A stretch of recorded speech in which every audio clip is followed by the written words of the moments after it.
You walk into the room, and right away, something feels off. There are fresh scratch marks running down the side of the couch. And in the corner of the room, your cat is sitting there, completely calm. You look at them, you say, "No." This time, your voice is a little firmer. They stare at you for a few seconds, then look away. Or worse, they keep doing exactly what they were doing. That moment does not just make you frustrated, it makes you feel helpless, not because your cat is bad or refuses to listen to you, but because it seems like the two of you simply cannot understand each other. Here is something very few people who live with cats realize. Your cat is not ignoring you. They simply do not understand what you are trying to tell them. And once you learn how to say no in a way your cat can actually understand, things will start to change. 1. The first truth: cats do not think in terms of right or wrong. When they scratch the couch, we see it as destructive behavior. When they jump onto the kitchen counter or the table, we call it disobedience. But in a cat's world, there is no concept of good or bad. They only need to know one thing: does this fit my instincts? When your cat scratches the couch, they are not deliberately trying to ruin it. International Cat Care explains that scratching serves 3 purposes at the same time. They are taking care of their claws, they are stretching their body, and, most importantly, they are marking their territory through scent glands in their paw pads, leaving behind a scent that you will never even notice. All of this is completely natural, instinctive behavior. There is one important thing to understand about the feline world. Cats do not view right and wrong according to the same moral standards that humans do. They learn by connecting actions with consequences. When their claws pull down through the fabric, they are essentially saying, "This is my territory." So before you say no, stop and ask yourself the question that really matters. What is my cat trying to accomplish for themselves right now? Simply understanding what your cat is trying to communicate can completely change the way you see their behavior. And that brings us to the second truth. Why does your no have absolutely no effect on them? To your cat, the word no is just a sound. It has no inherent meaning, no real significance, no emotional context, and no clear consequence. You say no, and to them, it is simply another ordinary sound they hear.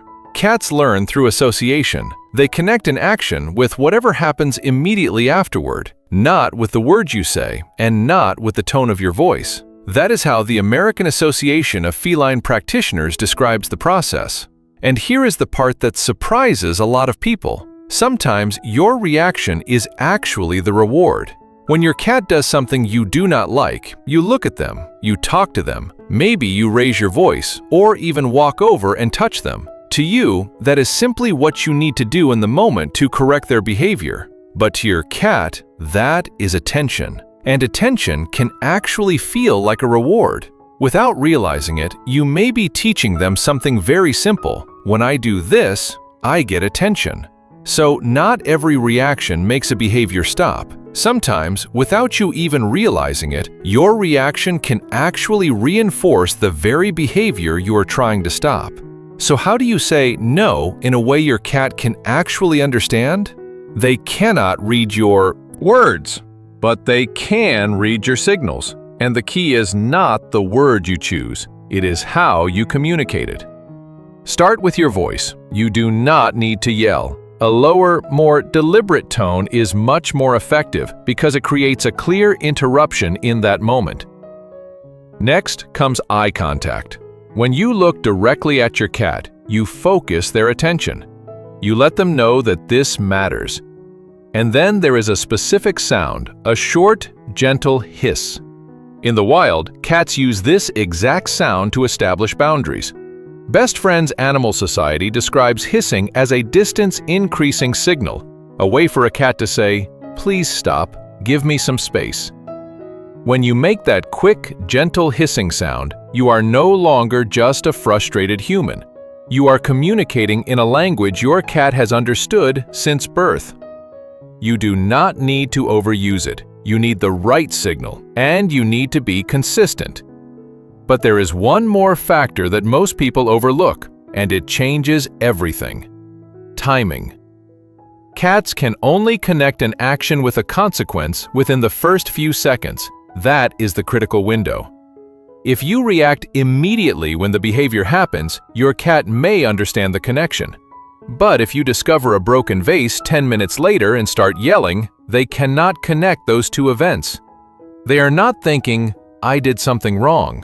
They are simply feeling that you suddenly became scary for a reason they cannot understand. And that is the moment when trust can begin to break down. Oh, they seem to understand now. That is what happens when you catch them in the moment. Okay, that makes sense. So if you miss that moment, sometimes the kindest choice is to say nothing at all. Not because you are ignoring the behavior, but because you understand that the moment has already passed. Now we get to the real secret. No is only half the message. A lot of people think training a cat means getting them to stop. But a cat cannot simply do nothing. Their instincts do not disappear just because you tell them to stop. If you stop them from scratching the couch, but do not give them somewhere else to scratch, you are asking them to suppress a need their body naturally needs to fulfill, and that almost never lasts. The Ask book puts it very simply: do not just take away the couch, give them a legitimate place to scratch. Place a sturdy scratching post right next to the spot they already love and make it easier to access and more appealing than the old couch. So the moment you say no, finish the sentence, "Not here, over there." Gently guide them toward the scratching post and let them discover just how great it feels. "Show me where I'm supposed to do it," they are asking. "I never wanted your couch, I just wanted to be myself." You are not controlling your cat. You are helping them find the right place where they can simply be who they are. If you have ever experienced a moment like this, leave a comment and tell me how it made you feel, or share a short story about your cat. I read every comment. And if you want to understand your cat a little better every day, stay with me, because what comes next is more powerful than any word you could say. Because your cat does not just learn from you, they learn from everything around them. If a surface consistently makes them uncomfortable, they will naturally avoid it. If a space never gives them any kind of reward, they will eventually stop going back. And here is the amazing part. Cats associate those lessons with objects and places, not with you.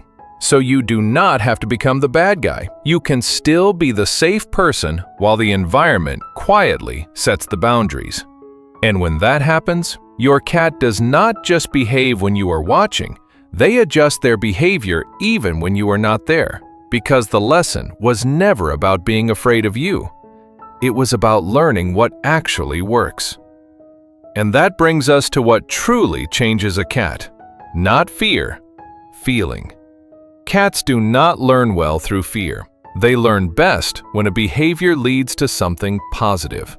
When your cat does something right and immediately gets a pleasant experience, a favorite treat, a gentle word, or a slow, comforting pet, their brain remembers it. Do that again. You do not need big rewards. You just need the timing to be right. Within a few seconds, that is enough. And this matters more than you might think. In 2019, researchers at Oregon State University found that most cats form secure attachments to their people, similar to the kind of bond we see between infants and their caregivers. You are their safe place. Break that bond through fear, and you lose the foundation everything else is built on. This is not about fear. It is not about force. It is about a cat choosing you. And there is one final thing that is incredibly important, but often overlooked. Sometimes what looks like bad behavior is not actually a behavior problem at all. It is pain. A cat that suddenly stops using the litter box may be in pain. A cat that suddenly becomes irritable or aggressive may be hurting somewhere you cannot see. A cat that starts hiding or crying out at night may not be feeling well. Cats are experts at hiding pain. The Cornell Feline Health Center notes that this behavior comes directly from their survival instincts, and changes in behavior are often the first sign that something is wrong inside their body. If I could tell you, I would tell you I am hurting. That is what they might say if they could speak. So before you say no, gently ask yourself one question first. Is my cat okay? Because sometimes what they need is not behavior correction.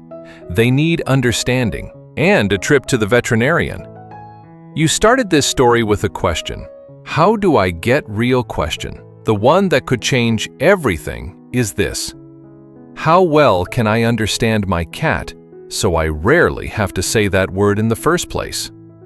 The small signal you have been missing was never a shout.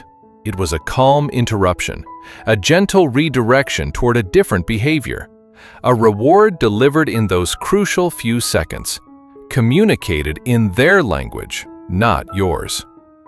How long did it take before your cat first chose to leave the couch on their own and come over to you instead?